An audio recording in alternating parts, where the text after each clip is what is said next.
Time to pick some beans.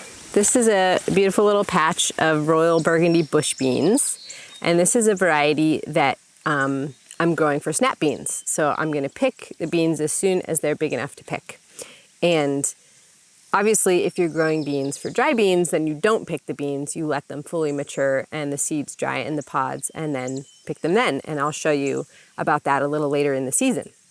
But for now, we're going to come out and so let's just look at how the fruit production process happens. So here's a flower, in this case a very pretty purple flower, and then the flower turns into a very tiny little bean, and then the bean grows and grows until it's big enough to pick.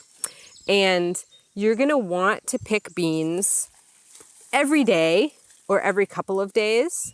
This is an ideal stage for picking, I would say. So it's like round and plump.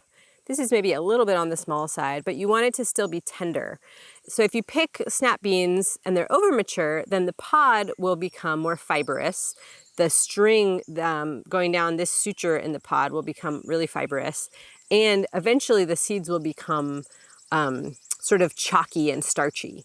And ideally, when I like to eat green beans is when they're really tender and sweet.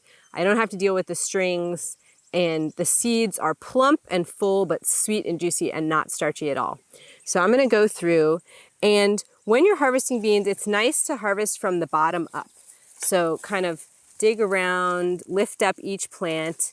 And I like this variety because the beans are purple. So they contrast, they make a nice contrast with the foliage of the plant. And so picking, I like to be pretty methodical about it because it's easy to miss beans when you're picking.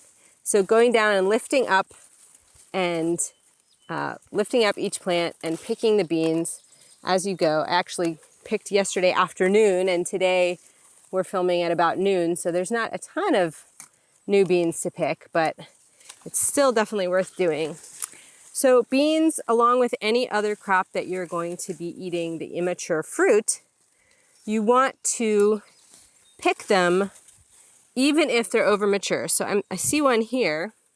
So I showed you this one that is kind of ideal in my mind for picking maturity. It's round, but you can't see a lot of lumps that identify each individual seed. This one is a little bit over mature. So you can see that the outside hull has gotten a little bumpy, and you can really, like, the actual texture of the hull is bumpy, and then also you can really identify the individual beans in here. And this one, if I cook it, is going to have that more fibrous quality. But I'm still going to pick it because I want to tell this plant, you haven't matured any seeds yet. Keep trying to reproduce. Keep making flowers. So I'm going to pick even over mature beans. And if they're super over mature, I'll probably feed them to my goats. Chickens also like them. If they're just a little bit over mature, then I would, put them in a soup or a curry instead of just eating them fresh.